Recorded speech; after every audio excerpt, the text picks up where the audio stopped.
For accurate context, please note that this program was recorded on April 7th, 2021, in the earliest stages of what grew into a much more devastating second wave of COVID-19 in India, the measure of which the participants could not have been aware of at the time of production.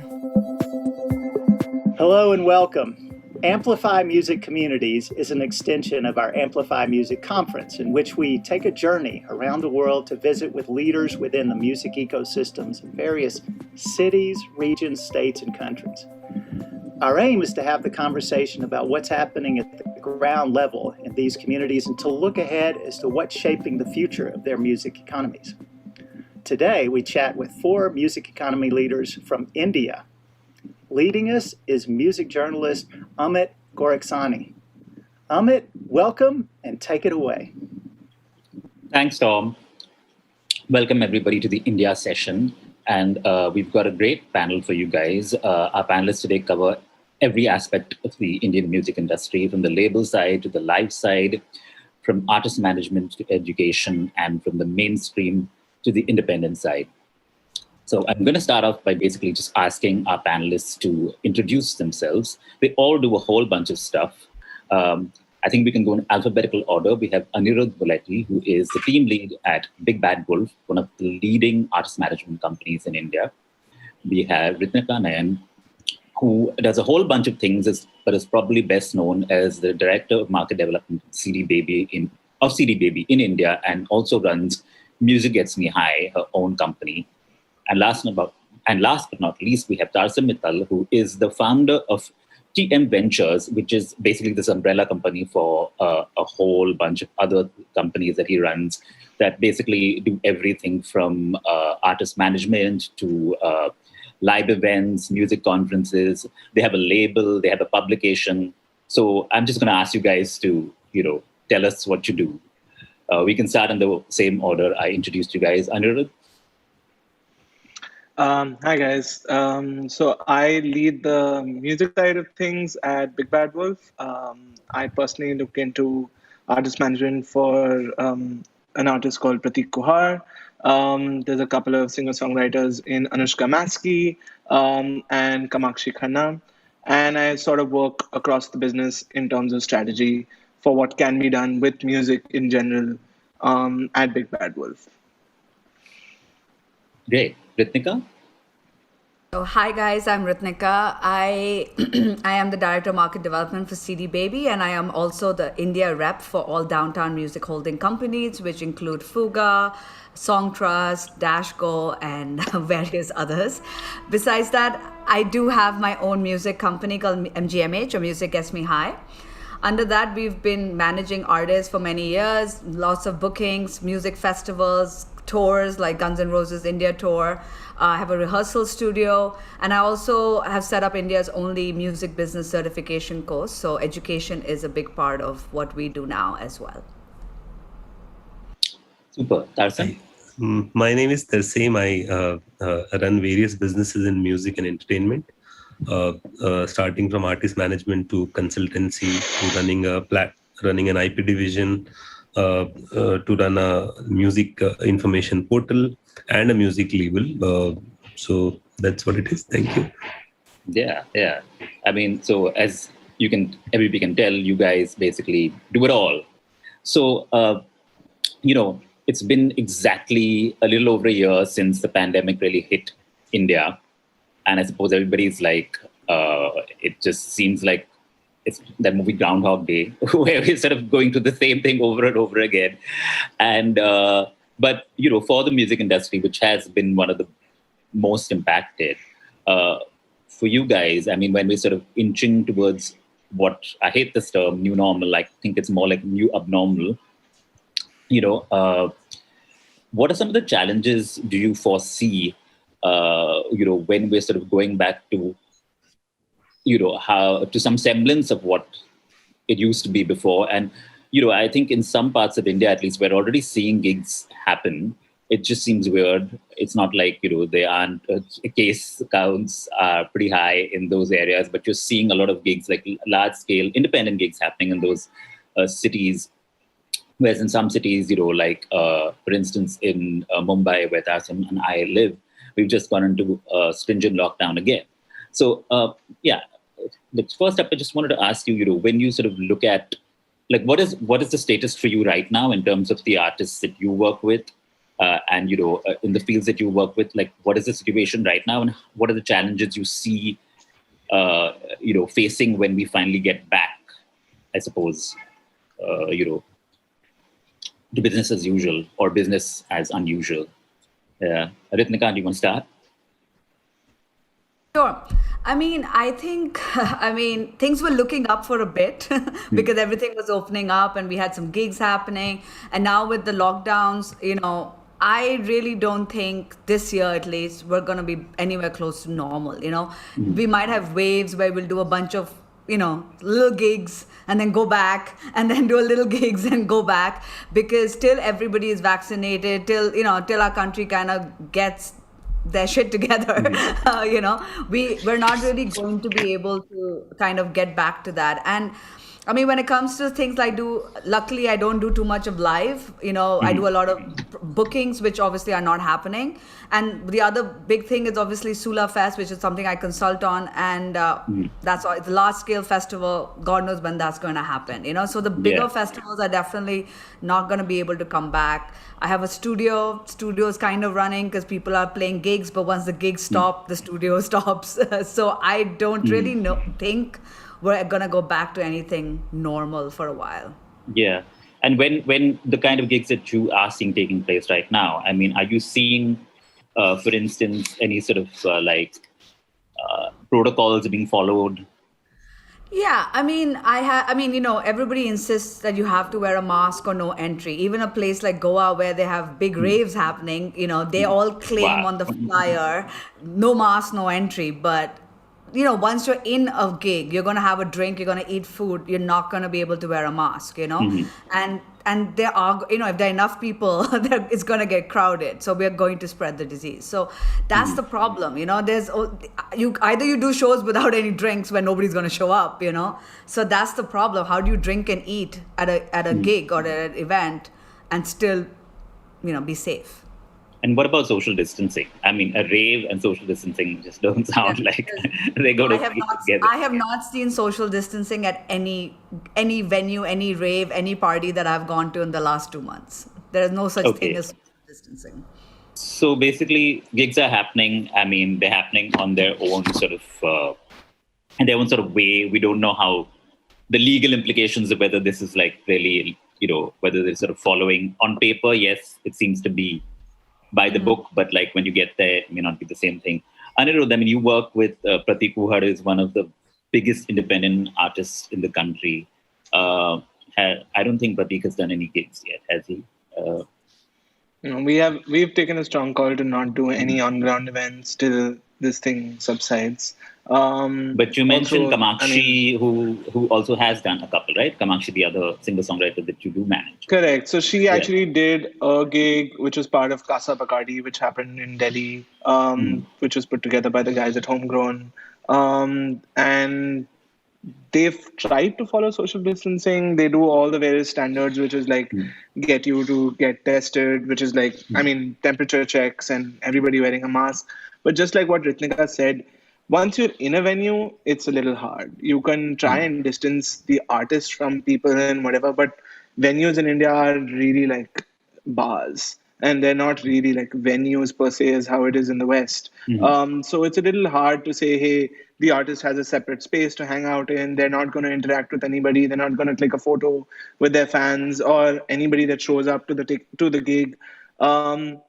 So we've sort of gone back into, and we actually did go ahead and confirm a couple of gigs for this month, last month when things were looking a little all right. But very honestly, the truth is that it's too risky right now to have yourself put a gig out there. And I look at it from two perspectives. One perspective being that while every artist and everybody wants to make some money and wants to get back on their feet, which is the reason why you see all the gigs that are happen. It's also ethically a little incorrect, in my opinion, to get back out there. So that's one big thing for me. and for all of us at Big Bad Wolf. On the gig side of things, artists did get back to doing a few shows. Indian Ocean went and played a show in Bhopal, which was a drive-in gig. So things like that have happened here and there, but for the most part, I mean, everyone's going back into sort of like taking a moment before confirming on-ground events for a while at least. Yeah. And, so obviously when Indian Ocean does the drive-in gig, I mean, that's something that not many cities can do because you don't have that kind of space or infrastructure in a lot of Indian cities. But when you talk about, like, say, Kamakshi doing, how comfortable was she doing that gig? What did she come back and say? She was actually really nervous doing the gig, before the gig, but after the gig, she felt a little all right because she tried to stay away from people and not really hang out with everybody at the gig. But I mean, it's inevitable. When you're at an event, you're bound to meet people here and there. We did do one private event with Prateek back in November in Calcutta when things seemed a little calmer, where he literally just showed up at the gig, played the gig, and left. He didn't really hang out with anyone, didn't click a single photo. He was very distant from the crowd. But that's far and few, for the majority of the independent community, at least, a lot of other artists. And because they don't really thrive off only private events, they do play club gigs, they do play a lot of those shows. And a lot of those shows are, right now going back into like taking a moment before confirming those shows because safety comes first. We've all tried to stay safe for a whole year. So why are we going to risk it for another 6 months? I mean, for another couple of gigs here and there. It's that big question that comes into our heads. So, yeah. Yeah. And I suppose the challenge seems to be that basically in India, it seems to be that there is no sort of midpoint, no midway. Like we all saw that gig in the UK where people had these little boxes constructed and people were, watching the gig from that box. But that doesn't seem like something that we can do here because, I mean, like we've just got into lockdown again. People aren't wearing masks even on the street. Forget it, gigs. So, I suppose that's the main issue. I think it's also human. I also think it's human nature by just who we are. We're not brought up to be like the West. I mean, very honestly, our upbringing is different, and it doesn't mean that it's right or wrong. It is different, So, like in Australia, apparently, if you tell people to stand on the left, they will stand on the left, and that's what's going to happen. In India, you just can't do that. They'll fall in line. It's simple things like when I got on a flight for the first time in October, everybody was following every single rule that was happening. By November, that was out of the window already. So, I mean, people don't like following rules all the time. It's just what it is. And so it comes down to the individual themselves wanting to take the risk and wanting to actually do things, from wearing a mask to wearing a face shield to sanitizing yourself to keeping distance from people to F&B services actually even following those rules. I've been to restaurants which were following it, then stopped following it, then have gone back into following it. So it has been a little bit of a hard year for them and for everybody in general. Yeah. So if someone finds an opportunity to recover some of what they've lost in the last year, they will try that, and they're not wrong at trying that. But at the same time, I think it really does come down to ethics. And when you're seeing that the cases are rising, when you're seeing that everyone is getting infected, do we actually want to take that risk upon yourself to actually like put something out for allowing people to come to that event? I mean, while you may say that the end user is the one who's taking that final decision, I also think it comes back to the artists themselves who've actually put that gig up to actually like say, hey, I've put up this gig. Now it's somebody else's responsibility whether they want to show up or not, versus actually like I won't do the gig in the first place, Yeah, I mean, it's also the promoter and the artist, right? I mean, it's you're giving somebody a choice, they're going to take it. Tarsame, you come from a more mainstream perspective, and you handle, you manage, and do live for like a whole bunch of like really big artists, Arijit Singh, the biggest playback singer in the country, Vishal Shekhar, all these guys. it's obviously been slightly different for you because you do the really large scale stuff, right? So tell us a little bit about how basically this year has been. So, if you talk about challenges, I'll tell you two challenges. One challenge for the industry, and the second challenge is for me personally as an entrepreneur. The industry's challenge is that we are a unique industry, music industry, unlike the rest of the world. I don't know how many people know, but our total business, the total recorded music industry in India, including all the 3,000 plus music labels, all the artists, everybody put together, regional, international, domestic, it's about 150 to 200 million dollars. Okay. Yeah. Which is very, very low. Why I'm sharing this number and this information, so that you understand that we are not dependent, the artist or the community is not dependent on the recorded revenue. They are majorly dependent on live gigs. Okay, if you ask any random artist, the overall or the average earning of all the artists put together will be 70% on live, about 10 to 15% on social media and digital engagements, and about 10% in studio, and about 5% on rights and money which they receive from IPRS or anywhere else. Yeah. So now IPRS is our collection society. Collection society, all the kind of rights. So the dependence on live gigs is too much. It's almost 70%. In that 70% as well, if you look at the ratio, the majority is private and corporate gigs. It is not the ticketed concerts. Yeah. Okay. The majority is private and corporate gigs. It might be different for different people. It might be different for Arijit, who doesn't do private and corporate, but he is one of the case, or Prateek Kuhad. Somebody who's in the top of their game, they can decide to do this, but majority of the artists would play private and corporate gigs. And then you will have college shows or festivals. Ticketed concerts don't contribute more than 5 to 7% any which ways. Okay.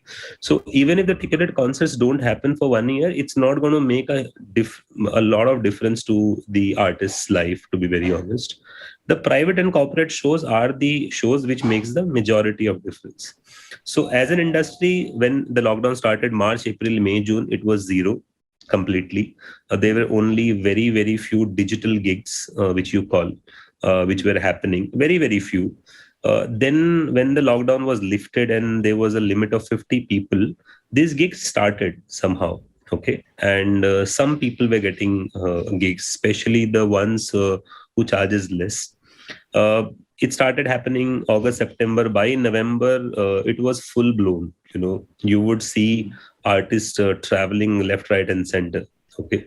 And there was a lot of gigs happening. A lot of business was going on because the limit was increased to 250% of the venue capacity.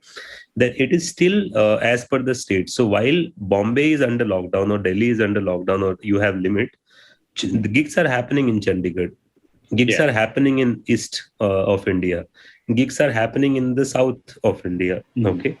So if I give you an overall percentage for the industry, I would say if there was 100 rupees revenue in a normal time last year, it was zero for the first 3 months.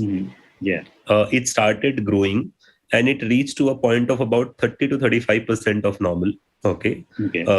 Last month, if I would have said, it has gone back now again. So this is the industry challenge, which is very complicated. Now, somebody who has made a lot of money, artist to artist, they can survive this because they have other investments, money coming from. But the majority of artists, like 80% of the artists and musicians, like who are playing with somebody, sound engineers, and a lot of other people, they are in a bad shape. They are still in a bad shape because they are not able to survive their livelihood yet. A lot of people have left music, started, different kind of business. Somebody's consulting, somebody's doing real estate. Somebody has started a store, or somebody has moved to their hometowns. This is the industry status, to be honest. Personally, the biggest challenge which we are facing is financial management, because as a company, we host about 80 to 100 team members. And the truth is that although we are doing many businesses, but the majority of our revenue also comes from live. Yeah. Most of our other businesses are passion driven. They are not finance driven, whether it is running a festival or doing a music conference or running a music portal or running a music label. All of it do not necessarily give you earning. The earning comes from live gigs. So last year was fortunate for us, to be honest, that we were somehow able to focus on some new opportunities, which we have never done, like influencer marketing. I have personally consulted a few brands for their various requirements in the music and outside music industry as well. So somehow we could manage our finances, but still it's a very difficult spot to be in. Yeah. And I don't even know what is going to happen this financial year. Yeah. So it's not that we didn't try. Our team really put in a lot of efforts, and we have also put in a lot of efforts to ensure that everybody is not just financially secure, they are mentally also secure, because a lot of depression, anxiety, and unwanted feelings. If you own a home and if you have a few crore rupees lying in your bank account, I mean, you would not have that anxiety. But understand from the perspective of a person who's making 20,000-30,000 bucks or 50,000 bucks in India and staying in a city like Bombay or Delhi, and suddenly he or she is not sure whether this salary is going to hit next month or not. If he or she is out of job, they are not sure that they will get another job right now. For some people, it has been a boost, especially who were in the social media and digital space, because that business has grown. So any artist who was big on social media, any company who was big on social media and digital, any person who has the knowledge of social media and digital, their business has actually grown. So for some people, it has come as a benefit as well. But personally, the biggest challenge, again, to sum it up, is the financial management. I can hold it for, I can wait for it. It's okay. I mean, everybody is facing a problem in the world. And I feel the live gigs is the last priority for any government anywhere in the world. So if you were the prime minister of our country, or any one of us, what would we prioritize more? People having food and shelter, or people enjoying gigs? Gigs can never be a priority of any country. I mean, we can push for it. Some gigs might happen, but it'll never be a priority. Unfortunately, we don't have a policy, which we were talking offline. We don't have a policy of helping musicians or helping the industry folks. That's something which is wrong. I mean, and we should definitely do something about it. But, I think that's a major issue, right? I mean, there's nothing, we are not recognized. The music industry is really given the stepchild treatment, and we don't really get, there's no government support. I mean, there's no, like, unlike in the UK, where, for example, where you can actually go and get some benefits, because you don't have any income, even though you're, as a freelance musician. We don't have anything like that here. And we saw a few little initiatives happen during the initial months. Ritnika, I mean, for you, you teach aspiring music business people, aspiring, musicians, with this music business management course that you conduct. I mean, what is the sort of feeling right now? I mean, obviously these guys are doing this course. They want to go out there, start their careers, I mean, it obviously is a strange time to sort of be preparing yourself to enter the music industry. Yeah, I mean, so the course, obviously from a physical course, we had to move to a digital course, which was good and bad because more people could attend, but I kind of like that personal connection. It kind of gets tiring after that. But the kind of people that attend the course are basically three types. One are artists who want to further their career. The other are established industry people. So I've had people from like Universal Music and things like that who are working in the industry, but they want to expand their knowledge, And then there are those who want to get into the industry, whether as an artist, as an artist manager, booking agent, whatever. The artists, I guess it works for them because they can still apply certain aspects of the course, whether it's publishing, whether it's digital. Obviously, things like tour plans and all that cannot be executed, but they can still gain out of that. People in the industry, again, it's a value add. The biggest issue is for the people who want to get into the business. It all depends on where they want to get in. It's surprisingly a lot of companies have been hiring. Because I obviously try to connect people. So music companies have been hiring. It just depends on what field you want to get into. If you want to get into digital, if you want to get into a platform or a label or something like that, there are still opportunities. But if you want to do touring or put on a music festival, which is what most of us kind of dream of doing when you get into the industry, that is not happening. And my course, part of the course was, we will help you get an internship. I haven't done that last year because I can't guarantee that. There's no way I can help because there's nothing happening. Usually I would place them at music festivals or management companies for a month, and what happens. So that's basically the challenge. Yeah. And Tarsame, you brought this up and about digital marketing and how that's sort of become such a big aspect of musicians' careers. So if we want to look at the bright side, certainly, what have been the sort of positive aspects of what's happened? I think one of the things that we've all seen is that artists are finally looking at their careers from a little wider scope, looking, that it's not just about live and you can't really depend on live. And we saw a lot of them, for example, started teaching online courses, like Anirudh, some of your artists. I mean, talk about the range, because you have somebody like a Pratik Kuhad who is right at the top, who obviously doesn't need to worry too much about not doing too many live gigs. He can do one influencer marketing campaign and be set. But we talk about the younger artists that you work with. How have they navigated this whole experience of being primarily dependent on live music, and now I mean, from a revenue point of view, just like what Tarsame said, it's very obvious. We've all been hit very hard on the live side of things. It's not, and Pratik can go and do an influencer campaign, but it's nowhere near what he would do, or a digital gig, but it's nowhere near what it would be for an on-ground event, both from an experience point of view as well as from an impact point of view, as well as from a revenue point of view. It goes across the board. There is, in the kind of artists that, what has happened though is that we've noticed that the artists have actually focused a lot more on the music, and I think Ritnika could probably talk about that as well. Yeah. I mean, independent artists have released a lot of music in the last year, especially artists who could produce from home, especially singer-songwriters, simply because logistics are a lot easier for them, and also for the fact that they actually got down to doing it.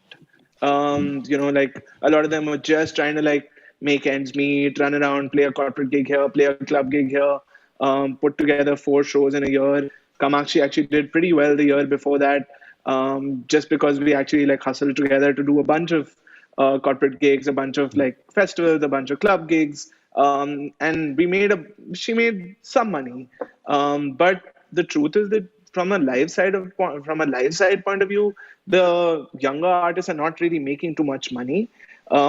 There's been a lot more interest though on the digital side of things from them, as well as from brands as well, wanting to do smaller activations with them, which has been really interesting, where brands are reaching out to them to do not the typical influencer marketing sort of things, but sort of can you flip an anthem, or can you go and, create a reel for something, or can you do a cover of a particular song in a particular way, and things like that have actually become interesting sort of advents. The platforms have been supportive in whatever way they can be, whether it's Instagram launching reels, YouTube starting shorts. So from a digital point of view, it's been a very busy year. Kamakshi, for example, actually, I think collaborated with more people, whether it was through originals or covers, and wrote more music in 2020 than she's ever written in her life, I think. But when it comes to, from a revenue point of view, it's definitely nowhere near what it was the year before. So yeah. And you said something really interesting when we were talking a little bit ahead. You said that basically the hope is that she's been releasing all this music. She's been building a fan base, online. and that when she actually now goes out to play gigs again in a more full-fledged fashion, she'll get fans, like actual fans who know those songs, and coming to the gigs. So the hope is that eventually more people will show up for these gigs because they're familiar with her music, because she's just released so much more of it, and it has sort of got a decent amount of traction online. Ritnika, do you want to share some stats with us? Like, I know that you said that, yes, last year was like a record year in terms of the number of releases that CD Baby took out in India, right? Mm-hmm. Like, how many was it like? I mean, I'm trying to remember, but I mean, we definitely, I mean, the like, I remember I asked you when you said that I can't share numbers, but I can tell you the percentage or something like that, and you said it was like increased, like I mean, India, like last year, my territory had like a 600% growth from the previous year. So yeah, maybe that's mad. I don't know, but no, but like honestly, it's funny, when we first went into lockdown all over the world, a lot of people were like, oh, we have nothing to do now for the next couple of months till we figure out what our plan was. Yeah. For me, March till like, I'm going to say till November, actually October, was hectic. Like, I have never been so overworked in my life. And I'm like, what's going on? Because all over the world, people were just releasing music because there was nothing else to do. Yeah. And because of that, we had to actually hire more people internationally, CD Baby, just to speed up everything because there was so many releases coming up. So, I mean, people have definitely, that's a good thing, I guess, about COVID is that artists are learning different revenue source, and it may not just be revenue, but different ways to expand their career. It's not just money, right? It's also how to get, getting your music out there, figuring out publishing, figuring out YouTube, figuring out social media. These things matter. And this is sort of like a blessing in disguise. At least they've paid attention to it. How long it lasts, I don't know. But at least this has given them something to, broaden themselves or whatever. Yeah. And Tarsame, you haven't mentioned all the various things that you do, but you have Truly Musical, which is the live side. You also do something called Truly Comical, which is stand-up comedy, and I want you to just maybe touch upon how whether that's been any different. And like you mentioned, you have a portal which is called Music Plus. You run India's largest music conference called All About Music, which had a very successful virtual edition last year, which you sort of transitioned to, and you started a music label called TM Music. Now, I know you've said that the label isn't really making you much money, but who starts a label in the middle of a pandemic? Yeah, that's a problem with my character. I mean, it has nothing to do with the business. You know my background from where I've come. I can't sit idle, and that's a problem. So I don't try to look at what can't happen for too long. I try to look at what can be done. So the moment lockdown happened, 22nd of March, I remember, and 3 days before that, nobody had a clue, all of us. I mean, I was doing regular meetings, we had concerts lined up, and things like that have happened so many times in the past, a lot of virus comes, I remember, what is the name of the Ebola, so many viruses came, and we keep on hearing in the news, Nigeria mein ye hua, this happened there and all, but India is never affected by it. So was we, we were under that impression. The moment lockdown happened, we said, oh, it's serious. Okay, now what to do? So the first thing was simple, that secure yourself for 1 year. This might take really, really long. How do you pay people? How do you ensure that everybody who's working with you will be able to survive? That was the first thing which we sorted. I don't want to get into details, but that's the first thing. The moment that was done, we tried to figure out what can be done. Okay. So music label, it's not that we never had a plan to do it. If you look at how a music label business has become today, when we are managing artists, artists will not be able to grow until and unless they have their original content. Okay. And there are two options. Either you go after the film producers and music directors and the big music labels for their songs. Either you do it yourself. So we said that, we will continue to work with everyone. But what if they are not interested in our art? what if they are not interested in that kind of a music? We have to have something of our own. That's and why also we there were started no our music. films happening, right? I mean, I think that's one thing that also So happened last year. I mean, films I remember yeah. I remember I Sorry. told you last time when we spoke about one interview that it was an opportunity, it was a compulsion, and it was the only thing which we could have done. So we immediately started working on that, and we started releasing music. On Music Plus also, if you remember, we did a activity with Red FM called Rise India Awards, where it was an online activity which we did, and where we kind of found out the people who were doing really, really good job during COVID to help people. And we are awarding them. A lot of artists came, performed there for them, spoke to them, had interaction, stuff like that. And that's what it is. So we tried to do, and in uh, Truly Comical is a company which we formed not because of a plan. It happened to us. So Kapil Sharma, as you know, is India's #1 comedian, and he approached us 2-3 years back, and he happens to be my friend since like 15 years now. From the time I used to consult Laughter Challenge way back in 2007-8. When he came, so TM Talent Management, we have kind of focused on music only.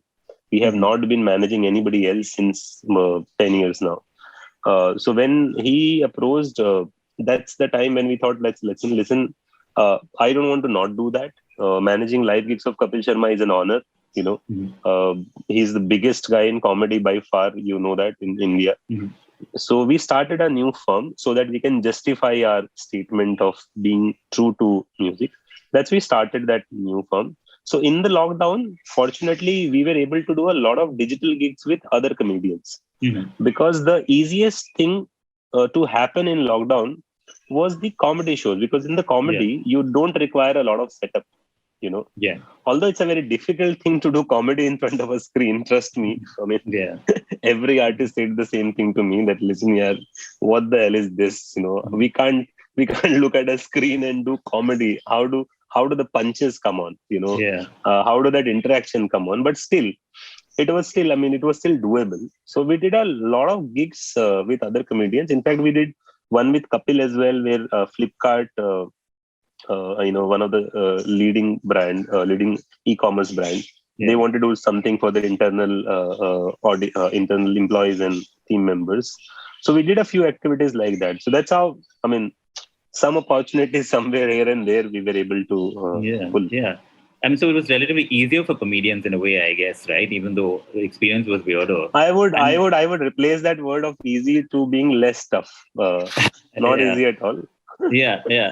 And I mean, but the other thing that you started this label, and like you rightly said, that and a few of the people that are on the label or the releases that you've had so far are people who primarily work as in film, and they work, they record music, they sing for films, and film production came to a standstill.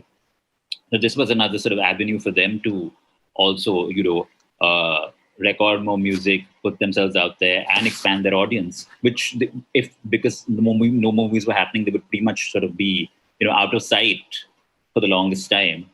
So just like Anirudh was saying. A lot of people started music label, Amit, and a lot of people released music. But thanks to the digital expansion, it has become a democratic world now. Somebody might claim I have 100 million, 200 million, but YouTube has a global chart mechanism. It's easier to find out who's doing top.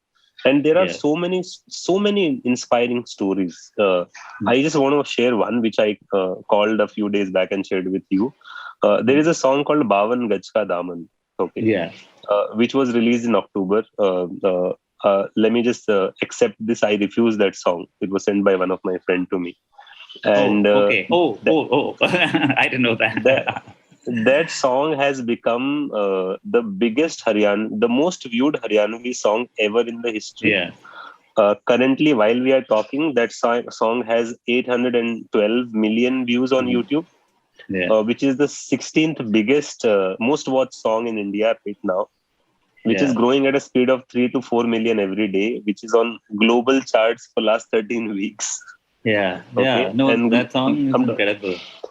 So that's one song I'm talking about. There are so many songs. I mean, there are so many people who have grown out of nowhere, who have, who are not connected to the music industry, who do not have access to you or me, who do not have any PR strategy, who do not have any digital strategy, who do not have experts talking to them, but they've become stars. That's the best news to come out of this lockdown. There are more than 50 such small and big stories where people have actually grown audiences, they have followers, and once the lockdown is over, don't be surprised if you see a lot of big concerts happening with those artists. And Bollywood might be completely unaware of them, but they will still sell tickets. They will still have sponsorship, and they'll still have more views than anybody else. So there are some great things happened as well.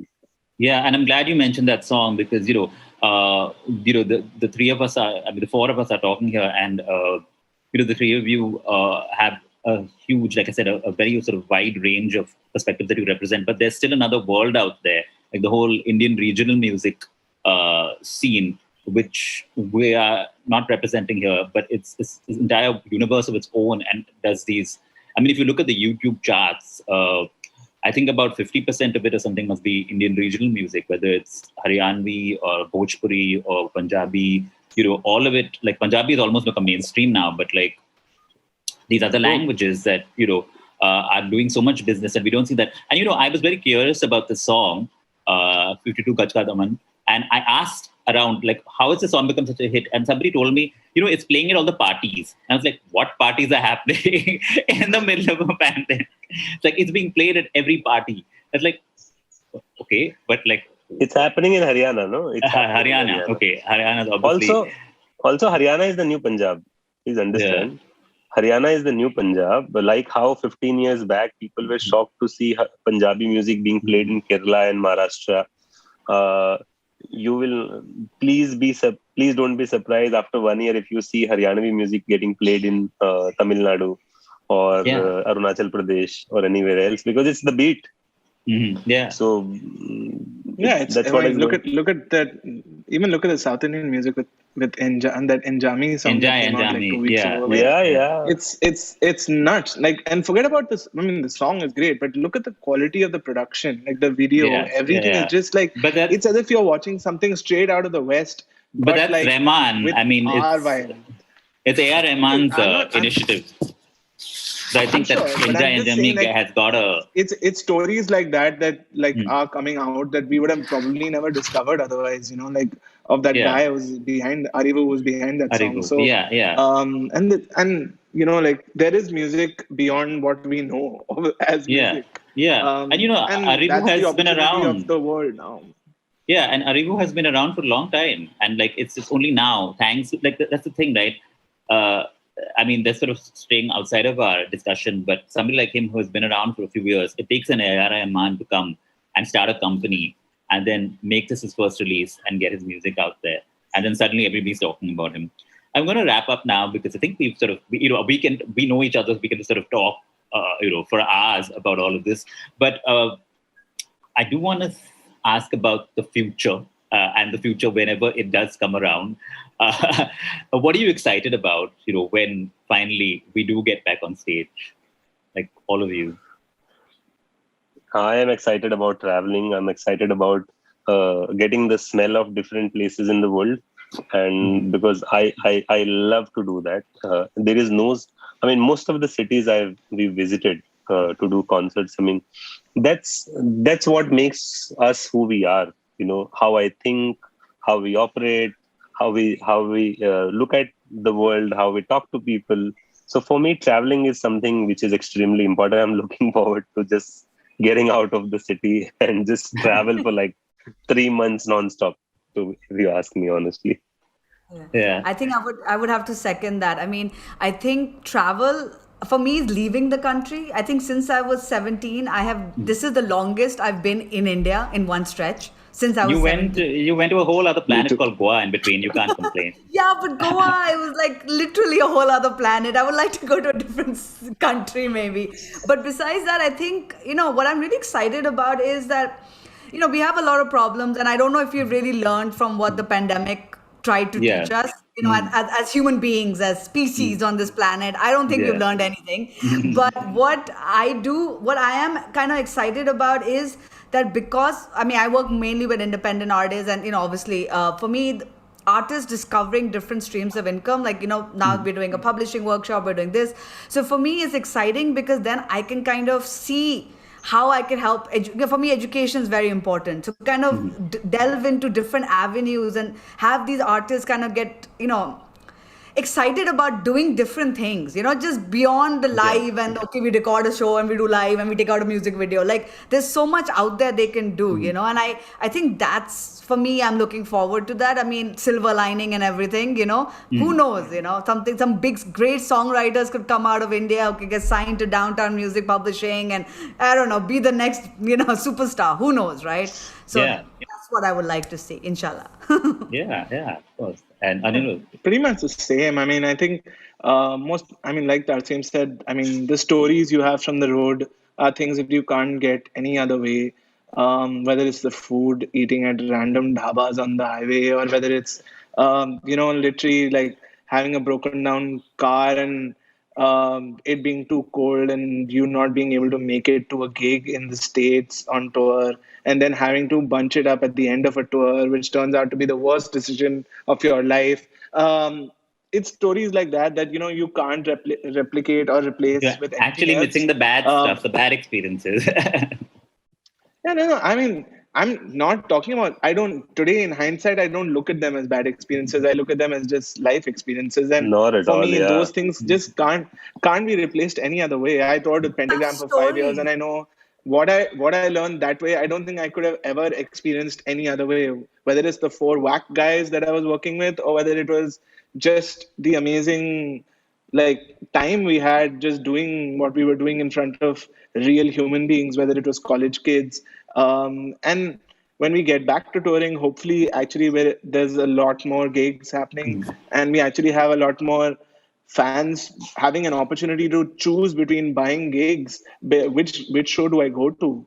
And that being an interesting experience for all of us, because right before the pandemic, we did a tour which was supposed to be landmark at that point. But today, when I look back, I hope we can actually do 10 more with 10 more artists like that, because that's when we can actually call it a scene and we can actually call it like something of like size and value. But Yeah.